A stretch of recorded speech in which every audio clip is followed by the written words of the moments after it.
All right. So here's the Guardian. This was a bit of a weird release, this ship. This one was one of those ones that we were hearing about quite a long time before it actually came out. It was on the 2023 CitizenCon video. It was on the 2024 CitizenCon video. People thought it was going to be at IAE. Suddenly it wasn't at IAE. And up until just about 2 days ago, people were like, when the heck is this thing going to come out? And here it's dropping as a surprise in Star Citizen 4.0 live. I mean, a surprise for anybody not paying attention, but they have been kind of teasing it. And it's a cool looking ship, very different from any ship we really have besides the Fury, because it is indeed the second ship from a new manufacturer, the Fury being a snub fighter. So this is their first purpose-made ship with a quantum drive, their first real ship that you can use as a everyday ship. Very, very cool ship, super sleek. This thing looks sick. Probably has VTOL capabilities with engines like this. Very good maneuverability with engines like this. Very low clearance on the ground. Look at that. So you're going to have some trouble parking this on planets and stuff, but it seems this would mostly be something you're using in space. I mean, the biggest advantage this thing must have as a heavy fighter is its maneuverability for its size, but it also seems to have an interior. So let's see if we could check that out. God, they should have put the weapons right here. They should have given this thing 4 size 4s and put them right on the wings like this here. It's basically the TIE Interceptor. Alright, we got an elevator here. Holy crap, that's a tiny opening. Guessing there's like component access back here if we unlocked it. Wow. They really done fit an interior in. Oh, there's a suit locker. Weapon locker? Suit locker? What's this? That's the elevator to go down. This is... oh, that's a suit locker. Dude, do we have internal storage here? These are all your components. Okay, so you got interior engineering, so you don't have to go in the exterior to get access to your components. That means you got full repairs on the interior. You got an engineering terminal in here. Holy crap. All of your components are in here. If this thing has interior you got a kitchen? A bed, a kitchen, a bathroom. It must have interior storage somewhere around here. I'm looking for interior space. There's got to be interior space under the bed. There we go. Looks like you can fit plenty in there. One undersuit takes about 4% of your storage, so you got space for tons of loot. This is actually an incredibly good one-person combat package. This is like... this could be an all-around just really good mission running ship. I had no idea it was going to have so many living spaces on the inside. If you take away the cargo space, this has like as much capability as a Nomad to support a player for a long amount of time. And that's going to be a big deal. So the Vanguard is the main competitor to this probably, and I'm reading now in chat that the Warden is still better just because of its ability to fit a vehicle inside. So that is one thing you're missing out with the... oh. Can we just do that again?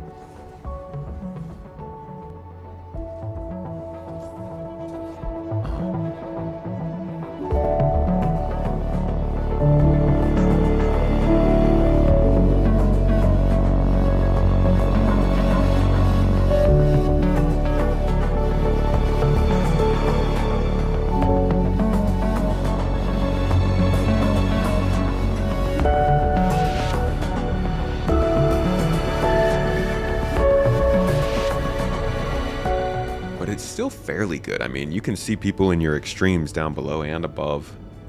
Oh, there's the missiles tucked away in there.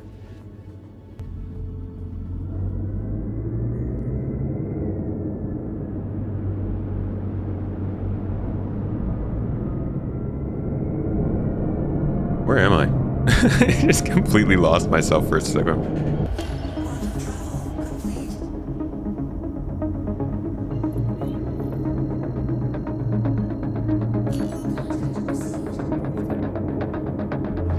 See what we've got. What is that? Is that a terrapin? Saber and a terrapin. Let's take out the saber first. It's probably doing more damage. Activate.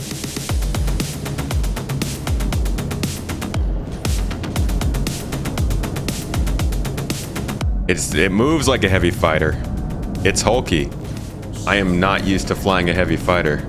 I'm just now realizing that.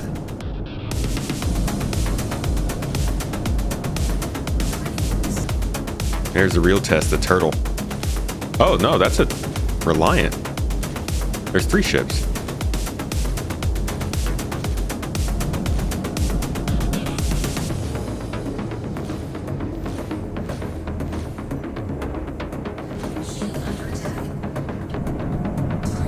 Definitely crushes small ships pretty quickly. But that's size 5s for you. Activate.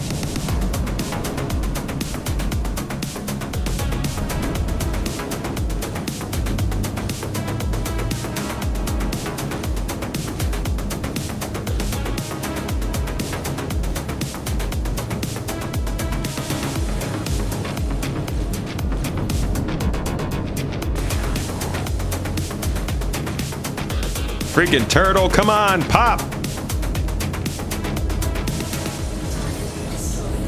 Dang. That thing, dude, the Terrapin's so strong. We don't even have armor in the game yet. Alright. Can we fight anything else? That was okay. I think it makes sense that you can just pop small ships regularly. What I'd be interested in seeing is, yeah, how this would do against something a little bit bigger. Looks like we can take another one of the ones that we just took. Protect sight, that's FPS. Let's take another one of these.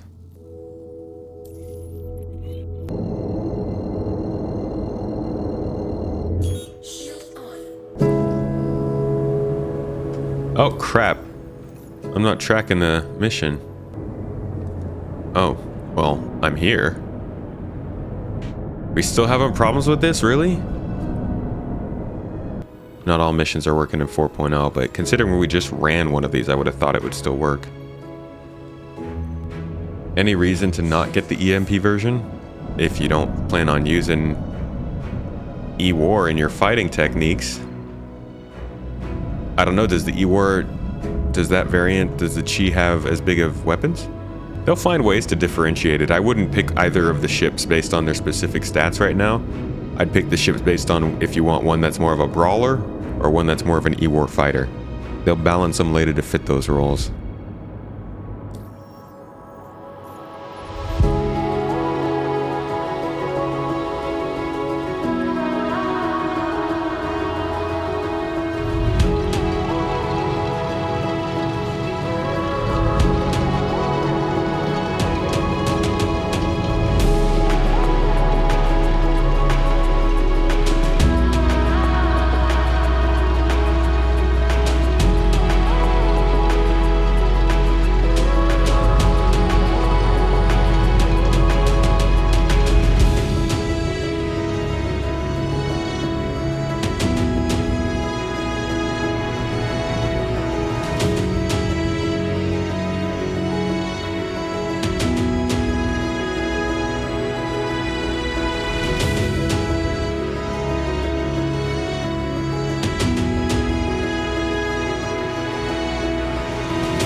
So it's I mean, it's fun to fly. A lot of good things to look at. They're beautiful. And it fights okay, you know, it hits kind of hard. 2 size 5s is nothing to balk at. But it's a heavy fighter. It's not really for me. I'm a light fighter, maybe a medium fighter kind of guy. I like the agility. I like being able to move around when I'm in space because I suck at aiming. So at the very least, I can make myself harder to aim at. Just like this is enough space to live on this ship and basically just be a mercenary on the go out in lawless space. As long as you're not doing too much when it comes to loot. I find this to be a solid ship. It probably performs quite well in atmosphere because of its engines. It's gonna have, like, look at the way those engines can tweak themselves to thrust your main thrust power into whatever direction they want rather than depending on maneuvering thrusters alone. It also has maneuvering thrusters, as you can see.